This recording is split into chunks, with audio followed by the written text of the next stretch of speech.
Hello friends, hello listeners, কেমন আছেন আপনারা সবাই? আজকে হচ্ছে ডিসেম্বর মাসের 15 তারিখ, ইয়ার 2024। এই বছরের জন্য আজকে এটাই শেষ ভিডিও। এবং ভিডিওর শিরোনাম দেখে এতক্ষণে হয়তো বুঝে গিয়েছেন টপিকটা কি। ইয়েস, টপিক হচ্ছে গান বাজনা এবং পিএস অর্থাৎ প্র্যাকটিস সংস, মাই প্র্যাকটিস সংস, যে গানগুলো নিয়ে আমি স্কুল কলেজ জীবনে প্র্যাকটিস করেছি। প্র্যাকটিস করে গাইতে গাইতে গায়ন মানুষ যেহেতু, গান শুনে শুনে গাইতে গাইতেই গায়ন হবার চেষ্টা করেছি। তো মূল আলোচনায় যাবার আগে আমার দুজন অনুপ্রেরণা, প্রচণ্ড ফুয়েল সিস্টেম, দুজন মানুষ যারা আমাকে এই মিউজিক সংক্রান্ত যে কোনো ভিডিও করতে এবং মাঝে মাঝে গান গাইতে উৎসাহিত করে। নাম দুটো শুনলে আপনারা অবাক হয়ে যাবেন, কিন্তু তারপর যে ওয়াই নামক একটা প্রশ্নবোধক চিহ্ন আসবে, সেইটার অ্যান্সারও দেব আমি, অসুবিধা নেই। প্রথমজন হলেন অ্যাক্ট্রেস জয়া আহসান, দুই বাংলাতেই সমান জনপ্রিয়। আর দ্বিতীয়জন হলেন একেবারেই নিউ অ্যাক্টর, একটা মাত্র কাজ করেছে আকাশ আর্ট টেলিভিশন চ্যানেলের এক যে ছিল খোকা মেগা সিরিয়ালের আশিক। রোল প্লের নাম আশিক, কিন্তু মূল নাম প্রিয়াংশু। তো আমি আশিক নামেই বেশি ডাকতে স্বাচ্ছন্দ্য বোধ করি। নামে কি বা আসে যায়, ভেতরের যে সোলটা সেটা আসল, মানুষটা যে সেটা আসল। আর আজকাল তো টেকনোলজির মাধ্যমে একজন মানুষের ডোপেল গ্যাঙ্গারও বের করে ফেলা যায়। জাস্ট কিডিং ম্যান, ব্যাপার না। তো প্রশ্ন আসবে স্বাভাবিকভাবে, এরা একজনও তো গান বাজনার সাথে জড়িত মানুষ না, এদের কোনো সোলো অ্যালবামও নেই, ইভেন এদের ইউটিউবে কোনো যে সিঙ্গেল, অনেকে শখ করে গান রেকর্ড করে ফেলে রেকর্ডিং স্টুডিওতে ভালো ভালো মিউজিশিয়ানদের সহযোগিতায়, এবং সিঙ্গেল বের করে যে আচ্ছা ঠিক আছে অ্যাক্টর হয়েছি তো কী হয়েছে, একটা গান বের করলাম, এইরকমও কোনো এদের নেই। এবং তারপরও এরা কিভাবে অনুপ্রেরণা এবং ফুয়েল সিস্টেম হয়? ওই যে বললাম, আমি আমি কি নিজে কি, আমি তো স্বভাব গায়ক, আমি তো গান শিখিনি। হারমোনিয়াম ধরে ধরে ক্লাসিক্যালভাবে নোটসগুলো ঠিক করে, শব্দগুলো ঠিক করে, আরেকটু গ্রামারটাকে, ভয়েস টেক্সচারটাকে আরেকটু পরিমার্জিত করে, ব্যাপার স্যাপার আছে তো। গান যে শিখে গাইলে ভালো শোনা যায় এবং না শিখে গাইলে একরকম শোনা যায়, শিখে গাইলে একরকম শোনা যায়, সেই পরিবর্তন কম হোক বেশি হোক সমজদার শ্রোতাদের কান পর্যন্ত কিন্তু ঠিকই ক্লিক করে, ব্রেন পর্যন্ত কিন্তু ঠিকই ক্লিক করে। জিনিসটা দুটাতে তো পার্থক্য রয়েছে। তো আমি যে দুজন মানুষের কথা বললাম, এদের কণ্ঠ আসলে খুব চমৎকার। আমার খুব কান দিয়ে যখন মস্তিষ্কে এদের কণ্ঠ পৌঁছায়, আমার খুব কোজি ফিল হয়, আমার কণ্ঠটা খুব ভাল লাগে এদের দুজনেরই। এবং আমি মনে করি ঘরের ভেতরে আউট অফ ক্যামেরা এরাও শৌখিন গায়ক, স্বভাব গায়কই বলা যায়। এদের হয়তো নিজে নিজে রুমের মধ্যে গান করার অভ্যাস রয়েছে, কারণ নাটকের লাইন যেহেতু অভিনয়ের লাইন, কণ্ঠকে ভরাট রাখতে গেলে গান ইজ আ মাস্ট, গান গাইতেই হবে। তো সেইভাবে আমি আমার একটা কানেকশন সবসময় এই মানুষগুলোর মধ্যে খুঁজে পাই। আরও ব্যাপার আছে এখানে, গানের ক্ষেত্রে আমিও কম কাজ করি, আর অভিনয়ের ক্ষেত্রে উনারাও কম কাজ করেন। কম কাজ করা মানে কি, খুব বেছে বেছে কাজ করা। আমি কিন্তু ছোটবেলা থেকে আমার নেচার বেছে বেছে গান পিক আপ করা, বেছে বেছে গান গাওয়া। একটা অনুষ্ঠানের আয়োজন হয়েছে যেখানে মার্কেটে যেসব হটকেক সেই সব গান গাইতে হবে, আমি হয়তো না করে দিয়েছি, আমি যাব না, আমি পারি না, সরি ভাইয়া। যেই ধরনের অনুষ্ঠানগুলোতে বলা হয়েছে আচ্ছা ঠিক আছে তুমি যেগুলো যেগুলো গাইতে পারো, আরেকটা সিঙ্গার থাকবে, তোমার জন্য স্লট দেওয়া হবে, তুমি যেগুলো যেগুলো গাইতে পারো সেগুলা গেও, অসুবিধা নেই। সেই ধরনের গায়ে হলুদ, সেই ধরনের জন্মদিন অনুষ্ঠান, এগুলোতে আমি বয়স 17-18 ক্রস করার পর এগুলোতে আমি নিয়মিত অংশগ্রহণ করেছি, সেখানে গান গেয়েছি। রেসপন্স কেমন পেয়েছি সেটা আজকে সে আলোচনা থাক। রেসপন্স বুঝতেই পারছেন, শিখে গান গাওয়া না শিখে গান গাওয়া দুটোর মধ্যে পার্থক্য থাকবেই। আর বাঙালি সহজে প্রশংসা প্রশংসা কিন্তু করতে চায় না। আমিও বাঙালি, কিন্তু আমি ব্যতিক্রম ধর্মী, সবাই আমার মতো না। বাঙালি খারাপ ভালো গাইলেও সেটার মধ্যে খারাপ খোঁজার চেষ্টা করে। যাই হোক,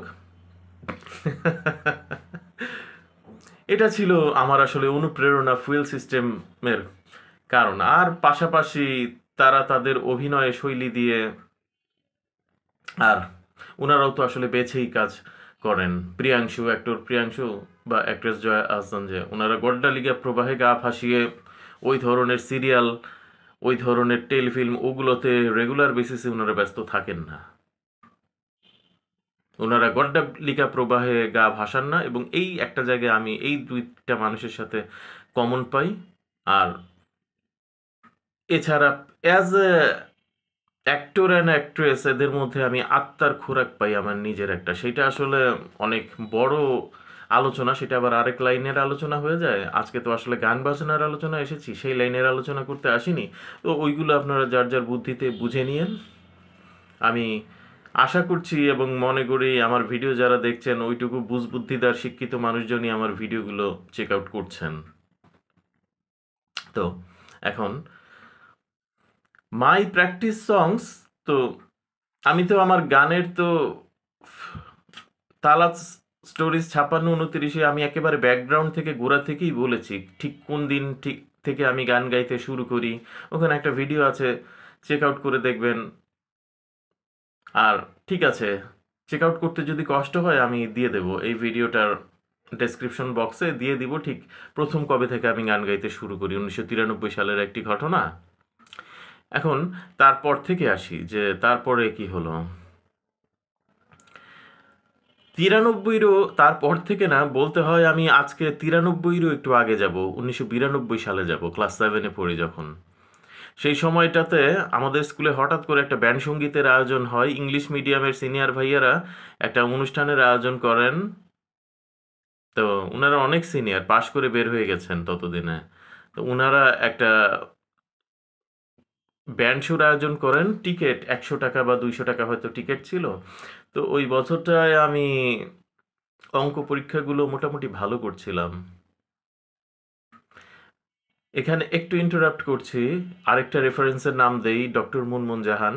উনার ভিডিওগুলো চেক আউট করলে আপনারা পাবেন উনি প্রায় একটা বিশেষ ধরনের প্যারেন্টসদের কথা বলেন, যেখানে গিভ অ্যান্ড টেক টাইপের প্যারেন্টস, যে সন্তানের উপর জন্মের পর থেকে শর্ত আরোপ করা থাকে।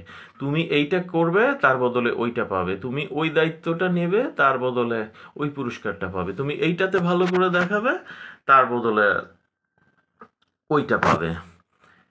তুমি কিছুই করতে পারবে না, তুমি কিছুই দিতে পারবে না, তুমি একটা কয়েদি আসামির মতো জীবন কাটিয়ে এখানে থাকবে, এভাবেই তোমাকে বড় হতে হবে, কিছু করার নেই। আহ, উনি খুব বাস্তব সত্য কথা বলেন, ডক্টর মুনমুন জাহান। এইভাবে খুব কম সাইকিয়াট্রিস্টকেই আমি ইউটিউব মিডিয়াতে কথা বলতে শুনেছি, বা আমার চোখে এতদিন যাবৎ পড়েনি। কে কোথায় কথা বলেছেন আমি জানি না। মুনমুন জাহান ধারাবাহিকতা রাখেন ওনার আলাপ আলোচনাগুলোর মধ্যে। তো আমিও ঠিক সেরকম একটা ফ্যামিলিতেই বিলং করতাম, যেই কারণে ফাদার যখন চিন্তা করলো যে না, অঙ্ক পরীক্ষায় তো ভালো করছে এই বছর, টিকেটের টাকাটা দিয়ে দেই। তো বাপের কাছে টিকেটের টাকা চাইলাম। সে নিজে গিয়ে আমার সাথে দাঁড়িয়ে থেকে ওখানে অনুষ্ঠানের আগের দিন অর্গানাইজার ভাইয়ের কাছ থেকে টিকিট কাটলেন এবং টিকিটের অংশ আমাকে দিলেন, বললেন এটা যত্ন করে নিয়ে গিয়ে অনুষ্ঠান দেখে আসবে। তো আমি পারমিশন পেলাম। এবং ফিডব্যাক ব্যান্ড, তো আমি ব্যান্ড বলতে তো জীবনে প্রথম চিনেছি ফিডব্যাক। ইভেন নোভা ব্যান্ডেরও আগে আমি ফিডব্যাক ব্যান্ডকে চিনেছি। মেলা অ্যালবামটা তখন বেশ জনপ্রিয় বাংলাদেশে, 90 সালে রিলিজ পাওয়া মেলা অ্যালবাম। 90 সালে যেই ম্যাসিভ হিট এবং ব্লাস্টটা হয় সেই ফিডব্যাকের মেলা অ্যালবামের, সেটার গরম 91-92 সাল পর্যন্তও ছিল। তো সেইভাবে ফিডব্যাক ব্যান্ড মানে বিশাল কিছু। ফিডব্যাক ব্যান্ড স্কুলে কনসার্ট করতে আসবে, অনেক বড় ব্যাপার। তো আমি আবার টেলিভিশনে ফিডব্যাক ব্যান্ড নিয়ে তখন ব্যান্ড শোগুলো টুকটাক দেখছি এবং মাথা ঘামাতে শুরু করছি, কে কোনটা বাজায়।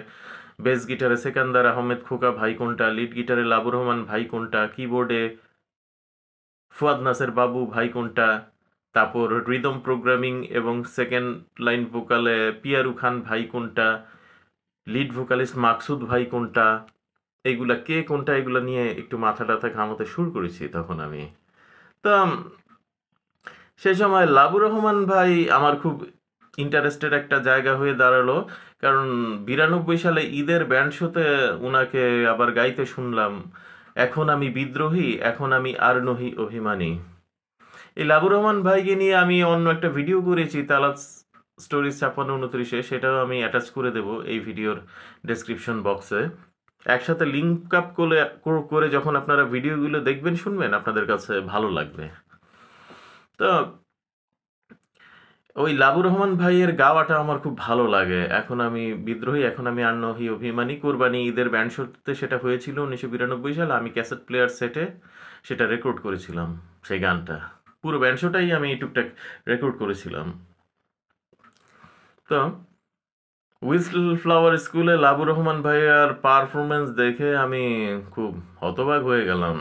এত স্পিডি গিটারিস্ট, উনি যে এত স্পিডে বাজাবেন, এইরকম পারফরমেন্স করবেন। ওনার পোশাক আশাক আসলে ছিল খুবই নিরীহ ধরনের, কেরানিদের মতো সাদা একটা শার্ট এবং গ্যাবার্ডিনের একটা প্যান্ট ইন করে খুবই নর্মাল গেট আপে উনি গিয়েছিলেন, ফেন্ডার নীল রঙের একটা ফেন্ডার স্ট্র্যাটোকাস্টার গিটার নিয়ে। যে তো আগে দর্শনদারি, পরে তো গুণ বিচারি। দর্শনদারি দেখে আমি ভেবেছিলাম ওই জানাক্কা চান্নাক্কাচেন চানাক্কা চান্নাক্কাচেন ওই এইটা করার জন্যই মনে হয় আসছে সারাদিন এই ব্যক্তি, ওই কাজই মনে হয় কর্নারে দাঁড়িয়ে অ্যাকোস্টিক রিদমই মনে হয় বাজাবে সারাদিন। কিন্তু না বাবারে বাবা, লাবুর রহমান ভাই যে হোয়াট ইজ লাবুর রহমান ভাই, এটা তো উনার সমবয়সীরা বা উনার আরো কাছাকাছি বয়সের ফ্যান ফলোয়ার যারা, তারা তো ততদিনে জানেন, কিন্তু আমি ক্লাস 7 পুরো একটা পিচ্চি পোলা, আমি এগুলো কুইত থেকে জানবো হুইজ লাবুর রহমান ভাই। তো গুণ বিচারি পর্বটা যখন আসলো তখনই বুঝে গেলাম যে হোয়াট ইজ লাবুর রহমান। বাবারে বাবা, কি লিড গিটার ডিস্টরশনের কি পারফরমেন্স ছিল সেদিন, আরো ভক্ত হয়ে গেলাম আমি। তো এরপর আস্তে আস্তে আমিও বড় হতে লাগলাম, ক্লাস 7 গেল, 8 গেল, ক্লাস 9 গেল, 1994 সাল, ক্লাস 9-এ ফেল মারলাম।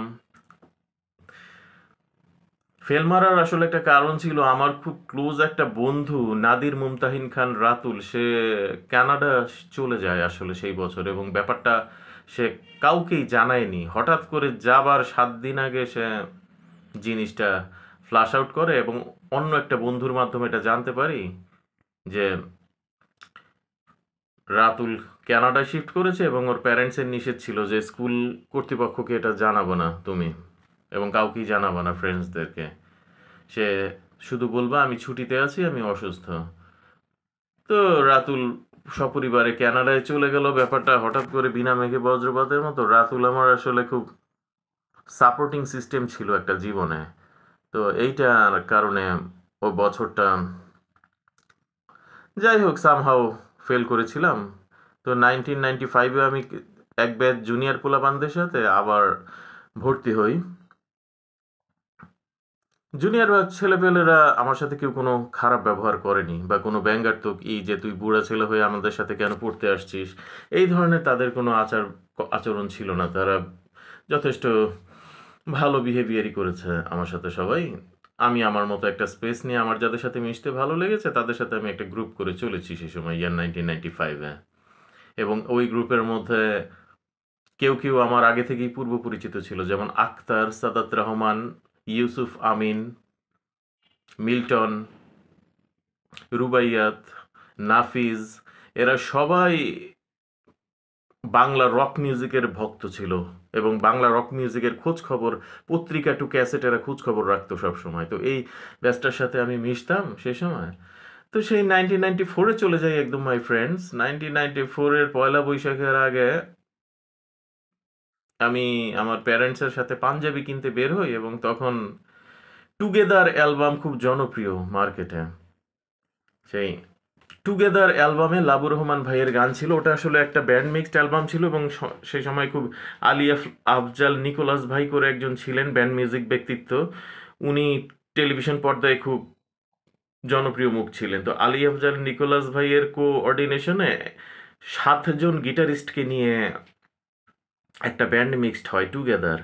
এবং টুগেদার আমাদের স্কুল কলেজ পড়ুয়া ছেলেদের কাছে, মেয়েদের কাছে খুবই জনপ্রিয় একটা লোভের বস্তু ছিল। তো টুগেদার অ্যালবামটা সামহাও আমি কিনতে পারি 1994 এবং বাসায় এসে শোনা শুরু করি।